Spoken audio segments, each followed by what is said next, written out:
My name is Moray. Welcome to our channel. We are an anti-AI generated history channel. I'm a real woman showing off my spots. And I am a history communicator. If you like these videos, you should subscribe, or if I'm historically inaccurate, then leave me a comment. I will get better at pronouncing my Latin once I go to Latin school later this summer, but you'll just have to put up with me before that because I'm just learning. Today we're talking about the life of Marcus Porcius Cato Censorius, Cato the Elder. And if you enjoy Carthage, Cato the Elder does not like you. Cato the Elder is the architect of the conservative republic and the daddy of Latin prose, apparently. This is a biography on Cato the Elder and some of my opinions on Cato the Elder, including his hatred of Carthage. Cato the Elder is a novus homo, just like Cicero and Gaius Marius. He is born in 234 BCE. He's born in Tuscany, and he was born from an ancient plebeian family, but that family was deemed to serve the core republican ideals. Now, Cato the Elder has to ascend the cursus honorum, the traditional sequence of Roman magistries, and he has no senatorial status. So let's talk about how he does that in his early career before he goes hard on hating on Carthage and Scipio Africanus, the Scipio family. Cato embraces a strict conservatism because, of course, like Wes Streeting. Cato the Elder, to get into the club, he champions the mos maiorium, the strict code of the Republic's founding generation. So even though Cato the Elder is a novus homo, he's like, well, I don't have the background, but I believe other people should. What it gave Cato the Elder was a strong moral high ground. Even though he was just a novus homo from a plebeian family, he didn't agree with the fact he was a novus homo from a plebeian family. He thought that the mos maiorium should stay in place. He hated himself. This was quite a different position to anyone of his time. It worked though. It worked, like disliking his own background worked. And it enabled a political outsider to get into Roman politics. The men of his time were adapting to Hellenistic principles. And Cato was quite unique in his position. It was an anti-establishment kind of position that Cato the Elder was in at the time due to this. So let's just briefly talk about how he rises through the ranks. Like, we know he didn't like his own background. Cato the Elder wanted to become the ideal citizen soldier, classic Republican ideals. Followed that when they were founding America. And his public service began on the battlefield because you had to serve. Whilst he spent his childhood on his family's Sabine estate. Wow, imagine being that poor that you have your own estate in Sabine. Basically, Cato the Elder's agrarian life, his life growing up doing labor, installed the values for the Roman Republic. Frugality, diligence, and justice. And this was the bedrock of his entire political philosophy. So Cato's entry into the world of Roman politics obviously began with the patron. Cato's entry into the Roman political world was obviously facilitated by someone, the patrician, Lucius Valerius Flaccus. And Cato was seen as just a young farmer, but a young farmer with talent. This was crucial for a novus homo seeking acceptance. Let's talk about Cato the Elder's military apprenticeship. Cato the Elder's military apprenticeship was during the Second Punic War. He participated in the siege of Tarentum, and Cato the Elder's service contributed to the decisive victory at the Battle of Metaurus River, where Hasdrubal was slain. Cato was very successful on the battlefield. It was the necessary foundation for his political rise, and he was demonstrating the virtues, manly excellence, required for command, and his subsequent political path was rapid and relentless. Cato the Elder serves as quaestor into 204 BCE. It's said, he potentially accompanied Scipio Africanus during the African campaign, and he managed public works and games. As praetor in 198 BCE, he is assigned to Sardinia.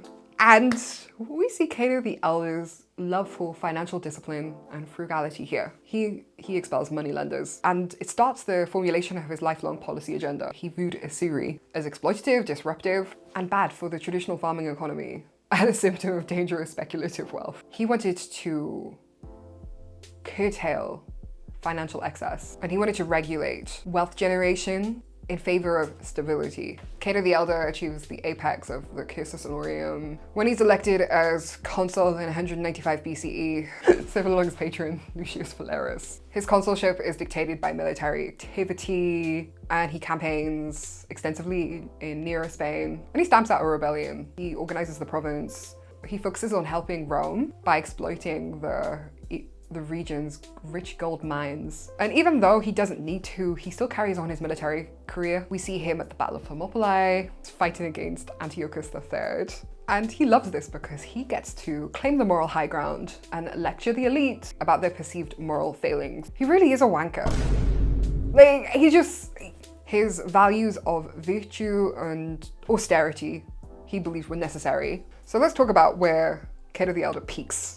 With him being elected to censorship in 184 BCE, alongside Lucius Valerius, his patron, he gets to hold a powerful office, one of the most powerful offices in the Republic, involving the census, property assessment, public contracting, and most crucially, remen morum.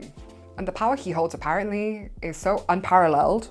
It was unparalleled among magistrates. To Cato, the censorship was a mandate for moral and economic discipline and purification, and he wanted to save Rome's ancestral customs despite not coming from them himself. He believed that the Hellenistic influence was corrupting the state. And his reforms were targeted at quelling the elite. He revised the roles of the Senate and utilizing the censorship's power to expel 7 senators deemed unfit to moral failings. Like, I don't like what you did, bro. It's time to get your ass out. He wanted to enforce accountability among the ruling class that he disagreed with. A heavy goods tax was imposed because the nobles were making money from acquired foreign wealth. It was an economic disincentive. No extravagance, no opulence. And he fined citizens who neglected their farms because agrarian discipline was huge for Cato the Elder. Commitment to the agrarian lifestyle to the farming lifestyle was mandatory. The Roman Republic, according to him, was built on it. He checked abuses by tax abusers, renegotiated state contracts, and dealt with private suppliers to negotiate better deals for the Roman Republic, and he demanded the demolition of private buildings that encroached on public lands. He utilized his moral authority to create up and down reforms. He hated private luxury, moneylenders, and his contemporaries called him stringent, like extremely stringent. And whilst he was a censor who demolished buildings that are kind of built near public lands or encroached on public lands, he was all about building buildings for the Republic. Take, for example, the Basilica Portia, the first market hall of its kind in Rome. It was a new space for legal and commercial buildings in the city. But reform can only limit you so much. And his reforms were Rome way more than they should have. Reforms were aimed at humiliating his rivals. But Hellenization was here to stay. He was a key advocate for Voconian law, a significant piece of legislation designed to maintain concentrated wealth. Oh no.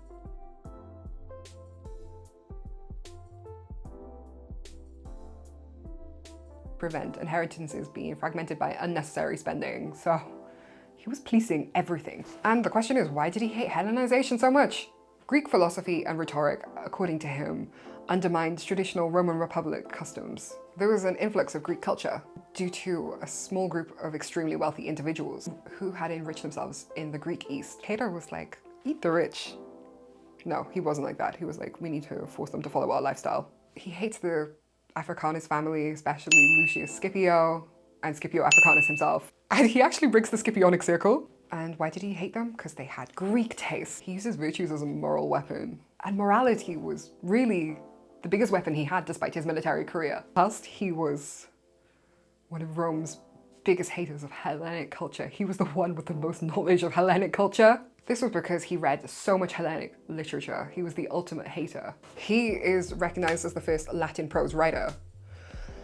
There is so much Hellenic literature during this time. Greek and Rome are so intertwined. In fact, according to the Latin school I'm going to, the Greek courses, the ancient Greek courses are more popular than the Latin. And Cato was a prolific writer in Latin. He wrote in Latin to preserve the Latin language and to ensure Rome's history, because even things like Meditations is written in Greek. A lot of Cicero's work is written in Greek. It was seen as the superior language, but Cato the Elder wanted to preserve Latin. De Agricultura, which is on farming, is Cato's biggest legacy, apart from hating Carthage, which we're going to get into quickly. It's essentially the farmer's notebook. On farming is Cato the Elder's most famous work, but Origins is Cato the Elder's magnum opus. And it's a series of books. This extensive work in 7 books is all about Rome's early history. And it's all written in Latin, not Greek. So he's really trying to take to ownership over the kind of Hellenistic culture. Now we're going to talk about the last decade of Cato the Elder's life, which is his hatred for Carthage. Cato was the hater. He was, yeah. Cato the Elder sounds like a really unpleasant person.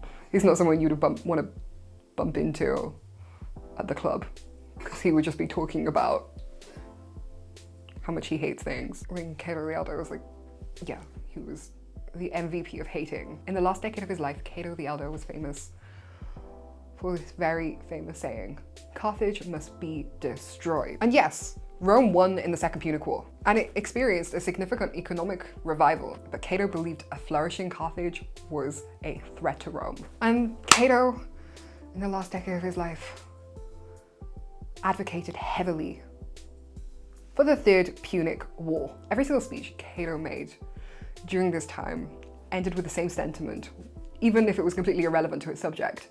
Carthage must be destroyed.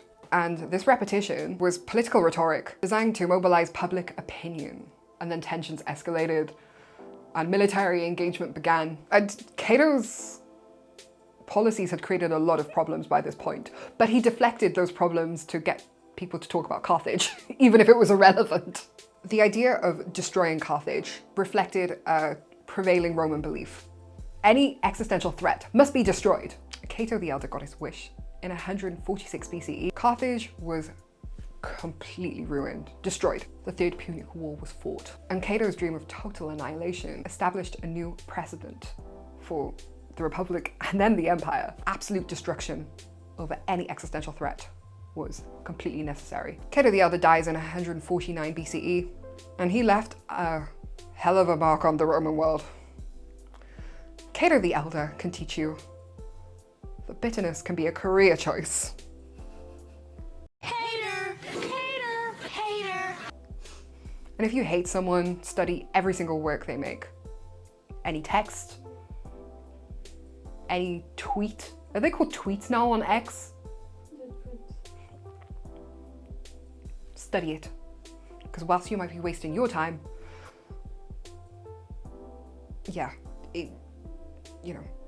just be a hater, bro. I'd like to think of Cato the Elder by his work on farming and preserving Latin literature, but really, he was an awful man. He was deplorable. Like, he wasn't, he was just, yeah. A chevy, as we say in Wales. And his predecessor, Cato the Younger, who we're gonna have to film next week on because this mic is dying, was just as bad. I'll see you in the next video.